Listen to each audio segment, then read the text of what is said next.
सर्वे भवन्तु सुखिनः, सर्वे सन्तु निरामया, सर्वे भद्राणि पश्यन्तु, मा कश्चित् दुःखभाग् भवेत्। प्रणाम, नमस्कार, हरिओम। सभी के स्वस्थ सुखी होने की मंगल कामनाओं के साथ आज मैं एक ऐसी वीडियो को बनाने जा रही हूँ जो कि आजकल बहुत ही ज़्यादा समस्या हो रही है। घुटने का दर्द। घुटने के दर्द में कौन कौन से आसन, प्राणायाम और खान पान, एक्यूप्रेशर पॉइंट्स, बहुत सारी चीज़ों को हम लोग करके खुद अपने घर पे घुटने की समस्या को ठीक कर सकते हैं। तो इसे कैसे करेंगे, आज मैं कुछ आसनों को बताने जा रही हूँ जिसे सिंपली आप घर में बैठ कर के नीचे मैट पे बैठ के कर सकते हैं तो ठीक है। अगर नीचे नहीं बैठ पाते हैं तो आप बेड पे ही बैठ कर के कभी भी किसी टाइम कर सकते हैं।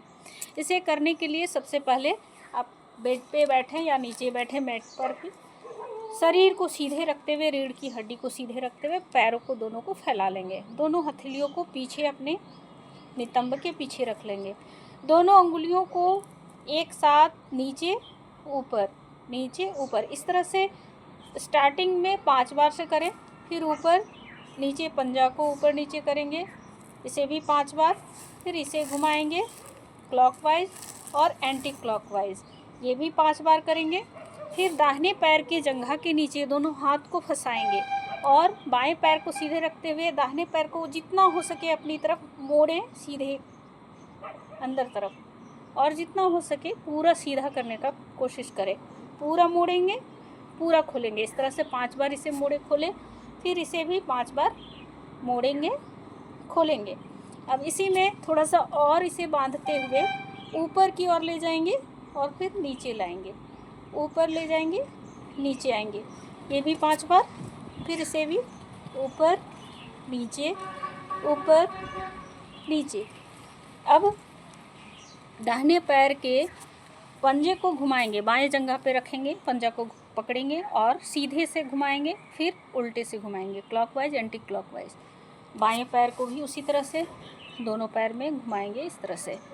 अब इसे एक सबसे अच्छा, महत्वपूर्ण और बहुत ही लाभदायक घुटने के लिए जो है, ये है आपका बीच वाले भाग को ज़मीन की ओर पुश करना, दबाव डालना और फिर ढीला छोड़ना।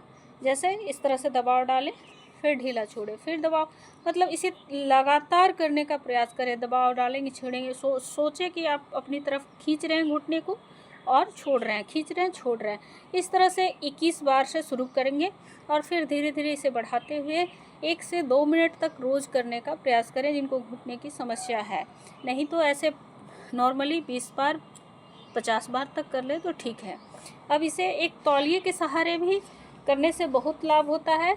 तौलिए को रोल करके इसके जस्ट नीचे, घुटने के बीच वाले भाग के जस्ट नीचे रख लेंगे और तौलिए में प्रेशर डालेंगे और 5 सेकंड रोकेंगे। जैसे इस तरह से तौलिया नीचे रखें, प्रेशर डालें और ऊपर घुटने से अपने तौलिए पे 5 सेकंड रोकेंगे। 1 2 3 4 5, फिर ढीला छोड़ देंगे।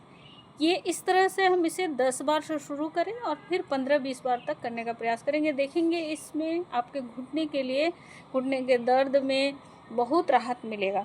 फिर इसको दाहिने पैर को बाएं जांघ के ऊपर रखेंगे और श्वास लेते हुए घुटने को ऊपर उठाएंगे, श्वास छोड़ते हुए जितना हो सके नीचे ज़मीन तक ले जाने का प्रयास करें। अगर नीचे ज़मीन ले जाने में घुटने में दर्द हो रहा है तो जहाँ तक आप ले जा पाते हैं वहाँ तक ले जाने का प्रयास करें। फिर बाएं पैर से भी उसी तरह से करेंगे, श्वास लेके ऊपर, श्वास छोड़ते हुए नीचे। श्वासों के साथ हर एक आसन को करने का प्रयास करें। इससे आपका प्राण ऊर्जा का स्तर बढ़ेगा, प्राण ऊर्जा का प्रवाह अच्छे से होगा।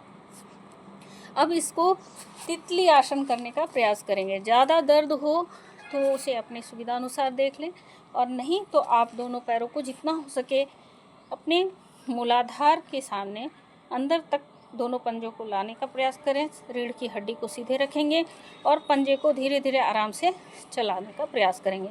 इसे आप 10 बार से 20 बार, 25 बार और 1 मिनट तक ले जा सकते हैं। 1 मिनट तक कर सकते हैं। इसे धीरे धीरे करके करेंगे। ये लचीलापन पैर के पूरे पैर को लचीला बनाता है, ये बहुत लाभदायक है।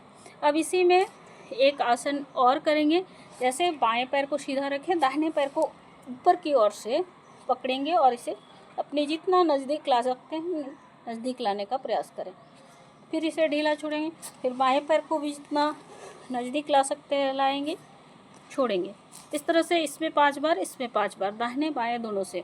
फिर दोनों पैरों से 5 बार मोड़ेंगे, खोलेंगे, मोड़ेंगे, खोलेंगे, इस तरह से 5 बार। अब दोनों पैरों को ढीला छोड़ते हुए धीरे धीरे इसको हिलाएंगे, पूरे पैर को। हो सके तो इस तरह से अंगुली हथेलियों को अपने घुटनों के ऊपर रखेंगे और इसे टैपिंग भी इसी के साथ कर लेंगे। इससे एक्यूप्रेशर पॉइंट्स भी एक्टिव हो जाता है। और आराम से करें, धीरे धीरे करें, बिना किसी जोर का। इसे 20-25 बार से शुरू करते हुए 1 मिनट तक करने का प्रयास करें। ये जो है, ये सारी सूक्ष्म क्रिया को करके आप देखेंगे कि आपके घुटने के दर्द में, जकड़न में, तनाव में बहुत आराम महसूस होगा और धीरे धीरे ये दर्द ठीक हो जाएगा, लचीला हो जाएगा आपका घुटना। बहुत ही लाभदायक ये सूक्ष्म व्यायाम है। साथ ही आप विटामिन डी का ज़रूर चेक करवाएं, या फिर विटामिन डी ऐसे भी सूर्य की रोशनी को लेने का प्रयास करें। 40 मिनट घुटने को खुला रख करके सरसों का तेल मालिश करेंगे। पूरे पैर में अगर हो सके तो मालिश करें, नहीं तो घुटने तक के भाग में ले करके खूब अच्छे से इस तरह से क्लॉकवाइज, एंटी क्लॉकवाइज। और ये इसके जस्ट पीछे एक बहुत अच्छा पॉइंट होता है एक्यूप्रेशर का, तो इस पॉइंट को ज़रूर हथेली से इस तरह से ऊपर नीचे डेली 1 मिनट इसमें, 1 मिनट इसमें करेंगे। और इसके साइड वाले भाग पे, ये वाला अंदर वाला जो भाग है, उस भाग को भी खूब अच्छे से इस तरह से तेल लगा करके मालिश करें। या फिर प्रेशर पॉइंट्स होता है, उसको प्रेशर पॉइंट्स भी दे सकते हैं, लेकिन पॉइंट्स एक्चुअली एक सटीक पॉइंट पे होना चाहिए, इसलिए आप मालिश करें ताकि इसमें आपका पूरा जो पॉइंट्स है वो मसाज हो जाएगा। और इससे आप देखेंगे, अब 40 मिनट धूप का उसमें सेवन करें, धूप में बैठें, खुला रख करके रख सकते हैं तो ज़्यादा अच्छा होगा। पानी ज़्यादा से ज़्यादा पिए, हरी पत्तेदार सब्जियां, फल, इन सारी चीज़ों को ज़्यादा से ज़्यादा खाने का प्रयास करें। विटामिन सी का प्रयोग जब दर्द हो तो करने का प्रयास करना चाहिए। अगर ज़्यादा तकलीफ़ है दर्द में तो आप 3 टाइम विटामिन सी की गोली को 15-20 दिन तक ले सकते हैं, उससे दर्द में काफ़ी राहत मिलती है। तो आप विटामिन सी की गोली को एक बार सुबह नाश्ते के बाद, दोपहर में खाने के बाद और रात का खाना खाने के बाद, तीनों टाइम कुछ दिनों तक लेकर के देखेंगे कि आपका दर्द में काफ़ी राहत मिलेगा और आपका घुटना स्वस्थ होगा। धन्यवाद।